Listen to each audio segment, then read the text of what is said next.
Hello বন্ধুরা, আজ আমরা চলে এসেছি বজবজ চিত্রীগঞ্জ কালীবাড়ি রাসমেলা উৎসব প্রাঙ্গণে, যেটি দক্ষিণ চব্বিশ পরগনা জেলার একমাত্র বৃহত্তম রাসমেলা উৎসব।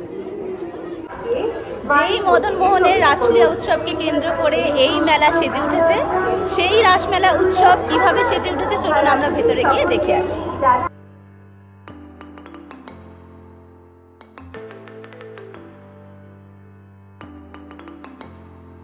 প্রথমেই বলে রাখি, এই বছর এই রাসমেলা কিন্তু বজবজের 3টি পোর্শন জুড়ে হয়েছে।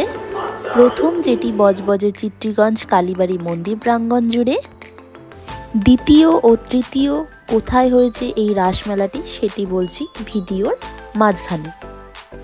সেটি জানতে হলে এই ভিডিওটি স্কিপ করে দেখলে হবে না, দেখতে থাকুন ও সঙ্গে থাকুন।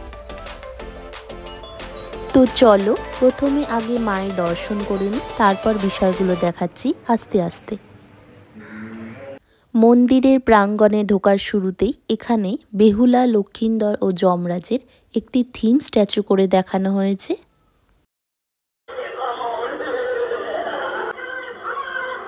তারপর দেখতে পাচ্ছ প্লাস্টিক বর্জন আমাদের বজবজ পৌরসভা যেটি করে থাকে, খুব ভালো প্রচেষ্টা এটা একটি। এখানে দেখানো হয়েছে দ্রৌপদীর বস্ত্রহরণ, রাম রাবণের যুদ্ধ। এই রাধাকৃষ্ণ মূর্তি কিন্তু আমাদের মন্দিরে সারা বছর থাকে, যেটি পাথরের। এবার আসছি রাসের মেন বিষয়, ভগবান শ্রীকৃষ্ণ ও রাধারানীর চিরন্তন প্রেমকে রাসলীলার মাধ্যমে দেখানো হয়েছে।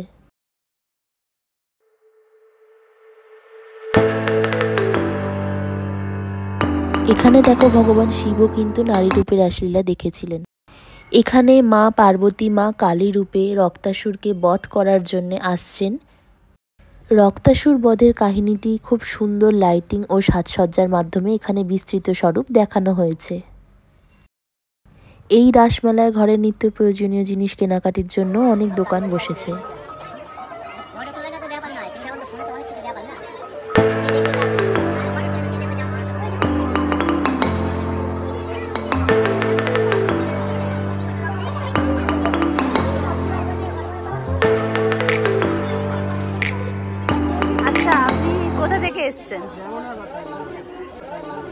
আচ্ছা, কতদিন ধরে হচ্ছে? 15 দিন হয়ে গেল। এরকম লাগছে 15 দিন ধরে এখানে। দ্বিতীয় স্থান যেটি বজবজের ফেরিঘাট থেকে বালুরঘাট যাওয়ার পথে ঠাকুর বিসর্জন যেখানে হয় ঠিক সেইখানে।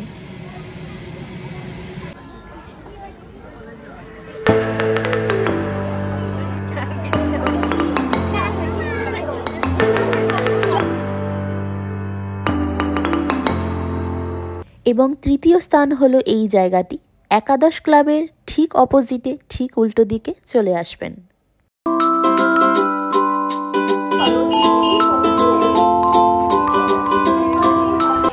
আবার দেখা হবে অন্য কোনো ভিডিওতে। Thanks for watching everyone.